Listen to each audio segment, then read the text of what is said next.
Assalamualaikum warahmatullahi wabarakatuh. Salam, Om Swastiastu, Namo Buddhaya, salam sejahtera, dan salam kebajikan bagi kita semua. Oke, sebelumnya yang pertama-tama mari sama-sama kita panjatkan puja serta syukur kita kepada Tuhan Yang Maha Kuasa yang telah memberikan kita beribu-ribu macam nikmat sehingga dengan pemberiannya lah kita masih bisa beraktivitas hingga saat ini dalam keadaan sehat walafiat. Yang saya hormati, sebelumnya perkenalkan nama saya Muhammad Hakim Al-Fajri dari Fakultas Ekonomi Bisnis, Prodi Manajemen. Yang saya hormati sebelumnya para dosen, dan khususnya selaku dosen pengampu dari mata kuliah perekonomian syariah yakni Bapak Darmenis SEMM. Semoga Allah senantiasa memudahkan segala urusan beliau. Baik, dalam beberapa menit ke depan, saya akan menjelaskan mengenai sejarah perekonomian Islam. Nah, sebelum kita membahas mengenai sejarah perekonomian Islam, kita setidaknya minimal sedikitnya tahu dulu tentang apa itu perekonomian Islam. Nah, perekonomian Islam itu adalah perekonomian yang dibangun, yang dibuat berdasarkan asas-asas syariat. Nah, jadi perekonomian Islam ini tidak hanya mengandalkan keberuntungan, tapi juga kejujuran harus diperhatikan, dan hal-hal lain sebagainya yang tentu saja yang tidak bertentangan dengan Al-Quran dan hadis. Jadi mudahnya perekonomian Islam itu adalah perekonomian yang dibangun, yang dibuat berdasarkan asas syariat mulai dari Al-Quran, hadis, ataupun ucapan dari para ulama. Nah, itu sedikitnya mengenai apa itu perekonomian Islam. Oke, lanjut. Nah, pembukaan sejarah perekonomian Islam, sejarah pemikiran ekonomi Islam. Islam itu adalah salah satu agama terbesar kita tahu di dunia dengan miliaran penganut di berbagai penjuru. Bahkan Indonesia, tempat kita tinggal saat ini, tempat kita lahir saat ini, itu merupakan negara dengan penduduk Islam terbesar di dunia. Nah, selain mengatur tata cara ibadah kepada Tuhan, agama Islam juga memiliki seperangkat aturan yang lengkap, yang fundamental. Nah, termasuk di dalam pembahasan yang akan kita bahas ini, yakni di bidang ekonomi. Nah, bahkan di dalam bidang ini itu sudah cukup tua, lebih dari 1000 tahun telah mempraktikkan sistem ekonomi Islam yang kemudian dikembangkan dalam beragam model yang berbeda-beda tiap negara atau di suatu masyarakat dari waktu ke waktu. Nah, ekonomi Islam. Ekonomi Islam itu mulai diterapkan sejak era Nabi Muhammad SAW hingga kemudian dikembangkan oleh para sahabat, para ulama, dan intelektual muslim dari waktu ke waktu hingga sempat mengalami kejayaan dan kemundurannya. Nah, jadi tokoh atau seseorang di balik pembuatan ekonomi Islam ini yang pasti yang pertama yaitu adalah Nabi Muhammad, kemudian diteruskan oleh para sahabat, ulama, dan intelektual muslim lainnya. Nah, Nabi Muhammad SAW itu adalah seorang pedagang ulung yang jujur. Pedagang ulung juga jujur. Nah, sebab keulungan dan kejujuran ini membawa barang dagangan Sayyidatina Khadijah dari Mekah ke kota Syam. Nah, sekarang sedikit kita singgung lagi, apa itu ekonomi Islam? Ekonomi Islam itu adalah sebuah sistem ekonomi yang mengikuti aturan agama Islam mudahnya. Sama seperti sistem ekonomi lainnya, tapi ekonomi Islam juga sama, mengejar keuntungan dari berbagai aktivitas ekonomi, misalnya perdagangan, industri, dan masih banyak lagi. Namun, nah di sini perbedaannya. Berbeda dengan sistem ekonomi lainnya, misalnya dengan ekonomi kapitalis ataupun sosialis. Sistem ekonomi Islam itu tidak semata-mata mengejar keuntungan, namun juga benar-benar memperhatikan berbagai aspek lainnya, terutama tentang etika bisnis, kebaikan, kejujuran.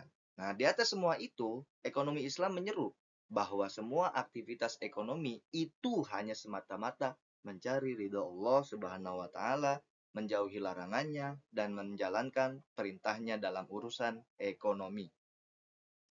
Nah, sebagai salah satu studi pengetahuan modern yang baru muncul pada tahun 1970-an, membuahkan hasil dengan banyak diwacanakannya kembali di ranah bisnis modern, sampai lembaga keuangan syariah dan masih banyak lagi yang bisa kita pelajari pada website ataupun buku-buku lain tentang sejarah ekonomi Islam. Nah, masuk ke sejarah perekonomian Islam. Sejarah perekonomian Islam itu mulai dikenal sejak era Nabi Muhammad SAW. Dalam perkembangannya, ini ekonomi Islam mengalami puncak kejayaannya sejalan dengan puncak kejayaan peradaban Islam pada abad 6 Masehi hingga 13 Masehi. Nah, kala itu ekonomi Islam itu berkembang sangat pesat, diterapkan di berbagai wilayah dunia, utamanya di bawah kepemimpinan Islam, di bawah daerah kepemimpinan Islam. Di Indonesia sendiri, sejarah pemikiran ekonomi Islam itu hadir bersamaan dengan datangnya Islam itu sendiri ke Nusantara. Nah, jadi ekonomi Islam hadir karena datangnya agama Islam ke Nusantara. Yakni lewat siapa? Lewat para pedagang Arab, Persia, dan juga India. Kemudian, sejarah pemikiran Islam di Nusantara itu mulai mengemuka, mulai merata, mulai menjadi digunakan oleh masyarakat umum itu saat munculnya SDI atau yang kita kenal dengan Sarekat Dagang Islam, yaitu pada tahun 1912. Nah, tujuan awal SDI ini itu untuk bela para pedagang muslim lokal menghadapi persaingan keturunan Cina di industri batik di Jawa Tengah. Nah, kemudian SDI berubah menjadi SI atau Syarikat Islam. Pada tahun 1914 di bawah pimpinan Khos Cokro Aminoto. SI ini lebih politis. SI juga lebih fokus melakukan perjuangan melawan Belanda di Indonesia dengan berbagai program selain ekonomi, yakni pendidikan pribumi, politik, dan aksi-aksi massa. Nah, itu untuk di Indonesia. Jadi yang berawalan dari SDI kemudian pecah menjadi SI. Nah, karena SI ini tidak hanya berfokus pada ekonomi, tapi juga berfokus pada pendidikan pribumi, politik, dan aksi-aksi massa lain. Nah, sekarang kita akan membahas mengenai hal-hal yang mendasari munculnya ekonomi Islam. Nah, hal-hal yang mendasari munculnya ekonomi Islam. Dasar munculnya pemikiran ekonomi Islam sendiri itu sudah ada sejak era Nabi Muhammad SAW. Kemudian terus berlanjut dan berkembang hingga mencapai puncak kejayaannya sejalan dengan puncak peradaban Islam beberapa abad silam lalu. Nah, munculnya dasar pemikiran ekonomi Islam ini berasal dari Allah Subhanahu wa taala yang pasti melalui kitab suci Al-Qur'an dan hadis-hadis Nabi Muhammad SAW. Nah, pandangan Al-Quran terhadap harta dan aktivitas ekonomi sendiri itu berangkat dari naluri manusia. Bahwa manusia memang faktanya secara naluri itu punya kecintaan kepada harta benda, hewan ternak, anak-anak, sawah, dan ladang. Itu tertera di Al-Quran, surat Al-Imran, ayat 14. Nah, harta banyak atau kekayaan itu adalah kebaikan, tetapi jika memenuhi syarat tertentu. Dan cara mendapatkannya pun juga harus dengan cara yang baik pula. Nah, maka disinilah peran ekonomi Islam. Membolehkan manusia memiliki harta yang banyak atau kekayaan. Boleh saja. Tapi, asalkan cara mendapatkannya dengan cara yang baik pula. Nah, dengan harta dan kekayaan dengan harta kekayaan dan cara memperolehnya dengan baik yang sesuai aturan Allah, maka akan menghasilkan berkah, bisa untuk membahagiakan diri sendiri, keluarga, bahkan hingga ke masyarakat umum. Namun, jika cara mendapatkannya tidak baik, maka tidak akan berkah meski dilimpahi banyak kekayaan.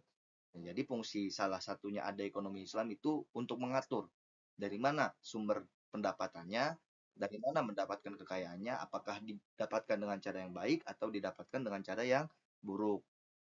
Nah, maka dari itu agar kaum muslim harus hati-hati dalam mendapatkan kekayaan.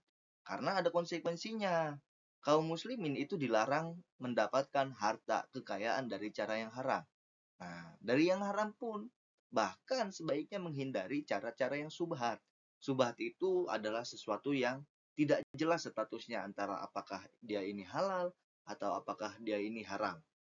Nah, itu namanya sesuatu yang subhat. Jadi statusnya belum bisa dipastikan apakah ini halal atau haram. Nah, lanjut tentang asal-usul perekonomian pemikiran ekonomi Islam. Nah, sejak ekonomi Islam diterapkan pada era Nabi Muhammad SAW, kemudian terus dilanjutkan dari waktu ke waktu, adalah kaum-kaum ulama dan cendekiawan muslim yang senantiasa berusaha melestarikan nilai Islam dalam bidang ekonomi.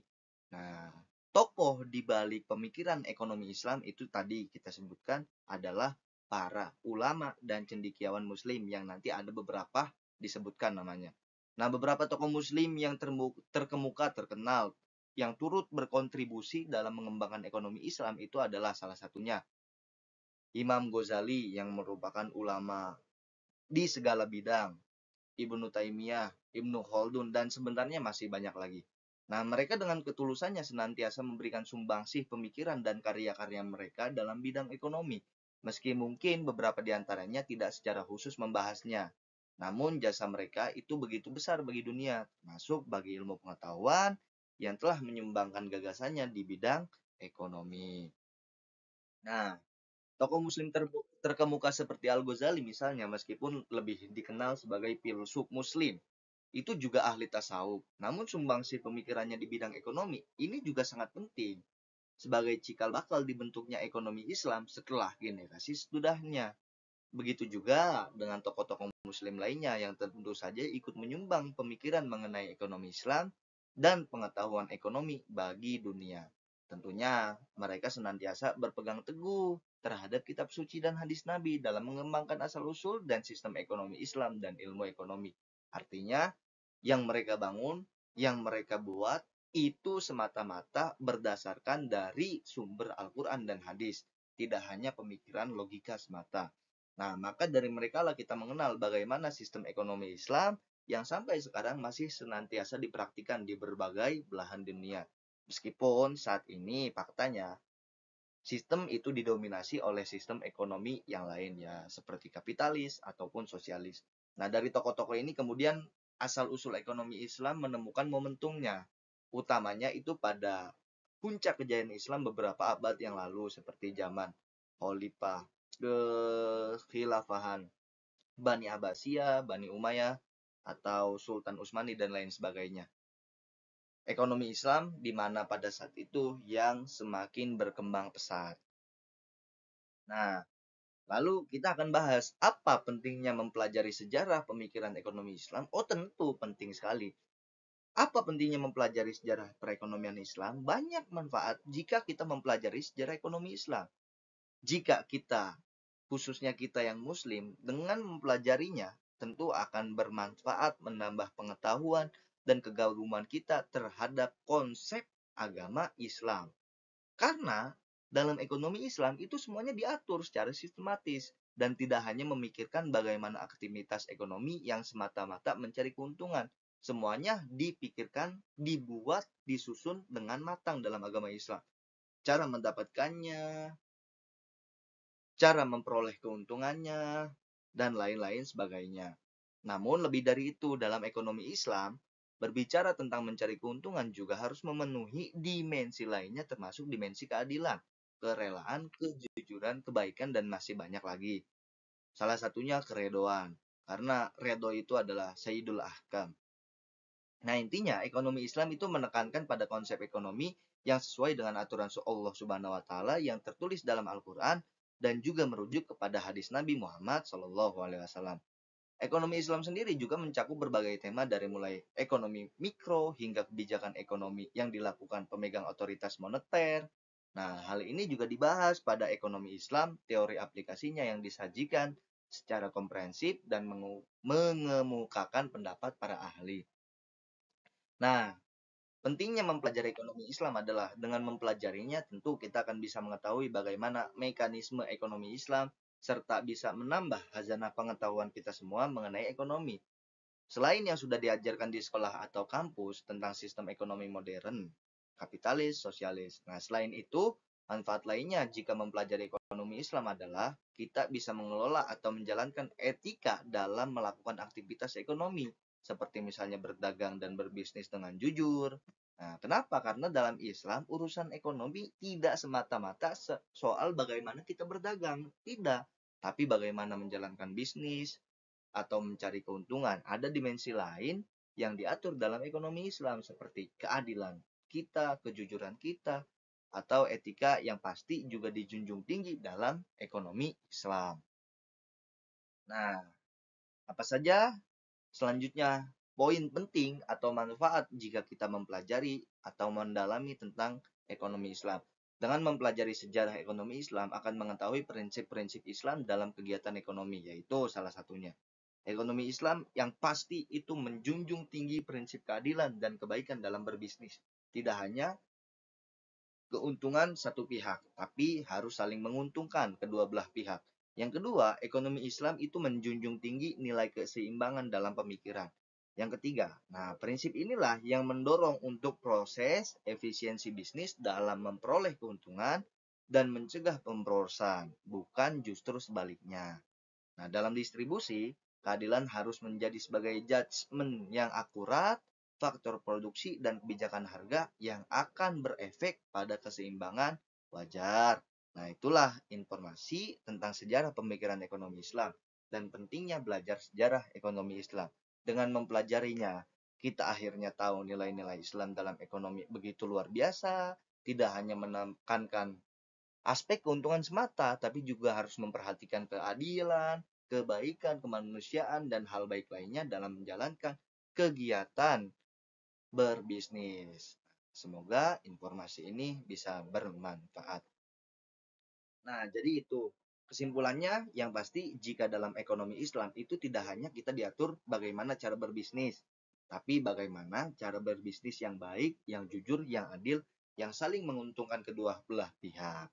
Nah, itu saja mungkin dari saya, kurang lebihnya mohon maaf. Wabillahi taufiq walhidayah. Assalamualaikum warahmatullahi wabarakatuh. Salam, Om Swastiastu, Namo Buddhaya, salam sejahtera, dan salam kebajikan bagi kita semua.